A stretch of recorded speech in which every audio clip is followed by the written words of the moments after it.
Okay, so back to the symptoms that you recognize and then the things wrong you don't recognize. The symptoms you recognize we've covered, right? Am I missing anything? Yeah, the big ones are typically the first things that occur are what are called vasomotor symptoms. These are night sweats and hot flashes. Okay. And those are resulting from the reduction in estrogen. So maybe we just take a step back and talk about how the whole hormone situation works in women. Got it. Yes, So, please. women, the we talked about this on a previous podcast, which was that testosterone is still more abundant in women than estrogen, but estrogen is kind of the defining hormone. Are there 3 forms of estrogen? Yes, there's estrone, Okay. estradiol, and estriol. What's the difference and does it even matter? It matters a little bit, Okay, but so maybe not for the really. purpose Keep of it this rolling. discussion, I would Keep say, it rolling. yeah, Okay. estradiol is the dominant one. Gotcha.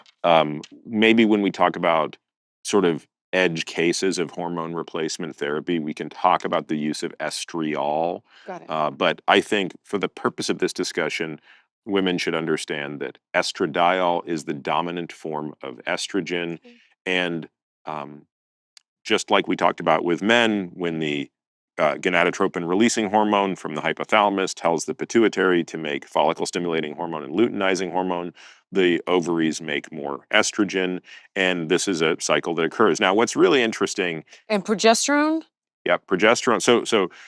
I think the easiest way to kind of picture this, and I did a video on this once, and maybe we can find it and you can link to it somewhere when this podcast comes out, because I can insert it. yeah, it's like a 10-minute video where I actually walk through the female cycle Oh, we'll in link to hormones. it. So I show, because for women, it's much more complicated than men. Oh, wow. Because in women, you have a rise of follicle stimulating hormone, a fall of follicle Throughout the stimulating course of hormone. the month. Yeah, Or you cycle. have a luteinizing hormone Got it. spike. You have a spike of estrogen that then comes down, followed by a second spike that then comes down. And then progesterone is sort of laying dormant until the very end of the cycle when it rises to prepare for implantation. And unless you're pregnant, it then comes crashing down. And it's the crashing down of the progesterone that leads to the kind of PMS symptoms in women that are susceptible. Which is also kind of related to postpartum as well. Yes. Sorry, And okay. it leads to the shedding of the uterus, Got it. the lining of the Understood. endometrium that leads to the period. So when those estrogen levels are going down, the first symptoms that are going to typically show up for women are these night sweats and hot flashes. Again, those are called vasomotor symptoms. They will, in most cases, go away over time, but the variability in how women experience those is remarkable. But I would say most women, long before they become amenorrheic, which is the technical term for when your period stops, they know it's coming because, one, their period starts to get irregular.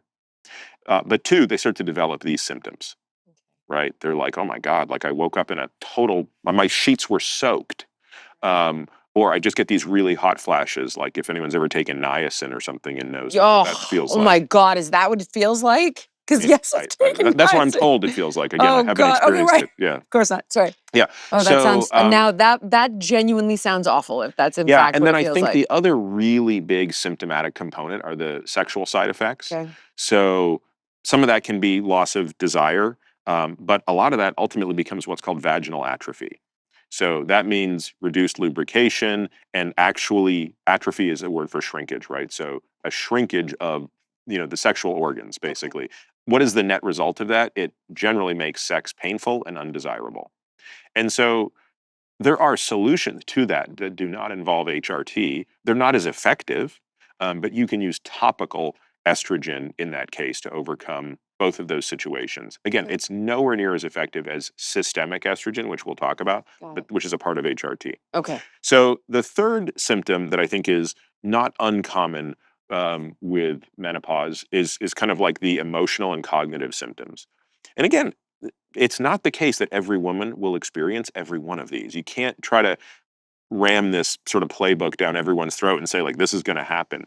But women should be prepared to at least experience brain fog and potentially just depressive mood, right? So irritability, all of these sorts of things, because it's just hard to overstate how important these hormones are And even in ways we don't fully understand. I mean, we know we have receptors for them in our brain as well.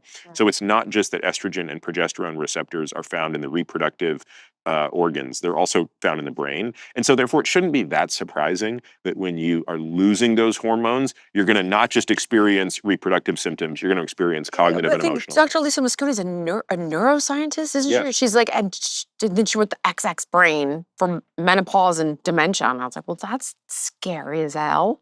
Yeah. But okay. So now we start to get into so if all of those things become the symptoms, now we get into okay, these aren't symptoms, but these are problems. Thank you so much for watching. If you enjoyed the podcast, please like, comment, subscribe, and share. And make sure to let me know what guests you want to see on in the future.